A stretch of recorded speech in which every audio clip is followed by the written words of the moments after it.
Bismillahirrahmanirrahim. Assalamualaikum warahmatullahi wabarakatuh. Alhamdulillahirrabbilalamin. Wabihi nasta'inu ala umuri dunya wadin. Wa ala alihi wa sahbihi ajma'in, amma ba'du. Pertama-tama, marilah kita panjatkan puji dan syukur kehadirat Allah subhanahu wa ta'ala, bahwasanya pada kesempatan kali ini kita masih bisa bertemu walaupun secara virtual melalui video yang ada di YouTube ini. Selanjutnya, atau materi yang pertama yang akan kita bahas adalah berani hidup jujur. Namun sebelum ke materi, Ibu akan sampaikan satu kisah yang mungkin memperbanyak khazanah adik-adik sekalian atau menambah pengetahuan yang adik-adik sekalian punya. Ini adalah cerita dari seorang penghuni surga. Dari Anas bin Malik, ketika Rasulullah SAW sedang berbincang-bincang dengan para sahabatnya di Masjid Nabawi, kemudian Rasul berkata, sebentar lagi seorang penghuni surga akan datang. Lalu semua sahabat dan orang-orang yang ada di masjid tersebut penasaran. Wah, siapakah calon penghuni surga? Pasti yang datang ini adalah orang yang istimewa.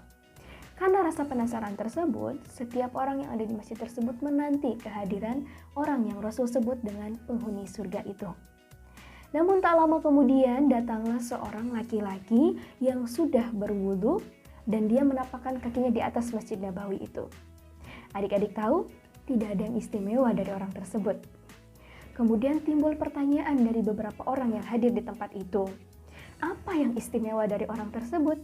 Kenapa orang tersebut Rasul bilang dia adalah seorang penghuni surga? Keesokan harinya, peristiwa tersebut kembali terulang. Abdullah, putra gubernur pertama di Mesir, merasa penasaran dengan orang tersebut. Karena penasaran, Abdullah berbicara dengan orang tersebut dan berkata, "Wahai saudaraku, bisakah aku menginap di rumahmu malam ini?" Karena rasa penasaran, dia ingin mencari tahu sebenarnya apa, amalan apa yang istimewa yang dia lakukan, baik itu sebelum tidur atau dalam kehidupan sehari-harinya, sehingga Rasul bisa mengatakan bahwa dia adalah penghuni surga. Untuk itu, dia menginap dan setelah diperhatikan, sebelum tidur, si penghuni surga tadi tidak melakukan hal-hal yang lain.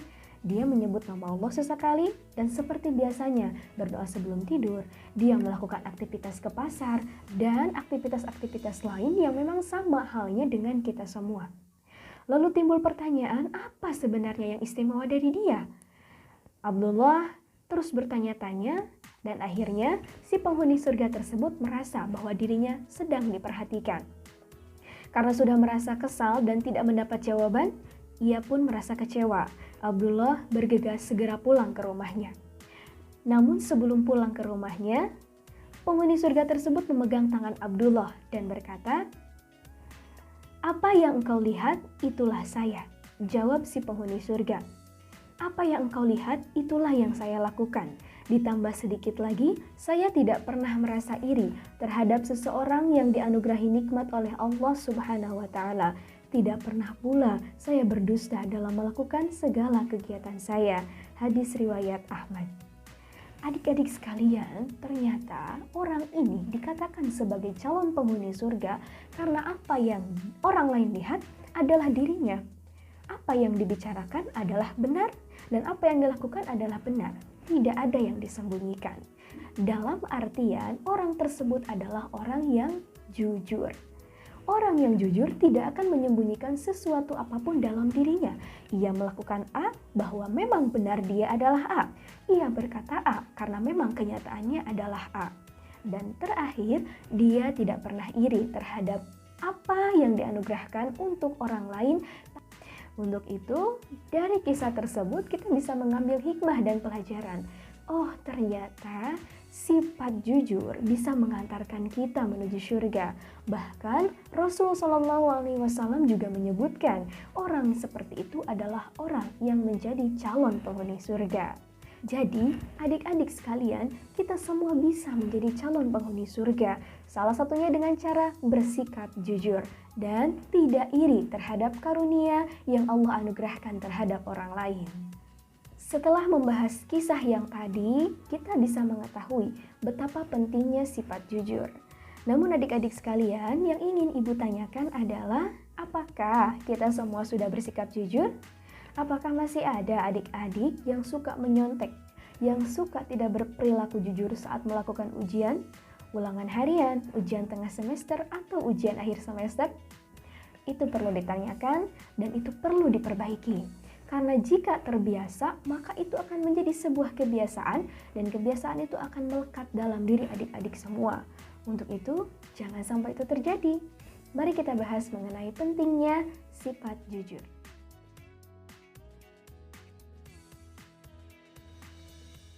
Pentingnya memiliki sifat jujur. Sifat jujur merupakan tanda keislaman seseorang dan juga tanda kesempurnaan bagi orang tersebut. Kejujuran akan membuahkan kepercayaan, sedangkan kebohongan akan membuat orang lain tidak percaya. Jujur juga akan membuat hati kita tenang, sedangkan berbohong membuat hati menjadi tidak tenang. Contohnya, kamu bilang sama orang tua kalau misalnya kamu ada tugas kelompok di rumah teman kamu, padahal kamu main. Ketika orang tua kamu menanyakan kepada orang tua temanmu, pasti kamu merasa tidak tenang karena kamu akan ketahuan berbohong. Menurut tempatnya, jujur dibagi menjadi 3. Yang pertama, jujur dalam niat dan kehendak. Yang kedua, jujur dalam ucapan. Yang ketiga, jujur dalam perbuatan. Dan poin pentingnya adalah harus berani jujur. Kejujuran butuh keberanian. Adik-adik, kita harus belajar jujur dari sekarang. Dari mulai hal terkecil dalam hidup kita. Agar segala sesuatu yang terjadi dalam hidup kita juga baik. Karena kejujuran akan menimbulkan kebaikan dan kebaikan akan mengantarkan kita ke surga. Baik adik-adik sekalian, untuk materi berani jujur dan pentingnya hidup jujur telah kita bahas bersama-sama. Mari kita akhiri dengan mengucapkan hamdalah bersama-sama. Alhamdulillahirrabbilalamin. Terima kasih atas perhatiannya, mohon maaf atas segala kekurangannya. See you next time. Wassalamualaikum warahmatullahi wabarakatuh.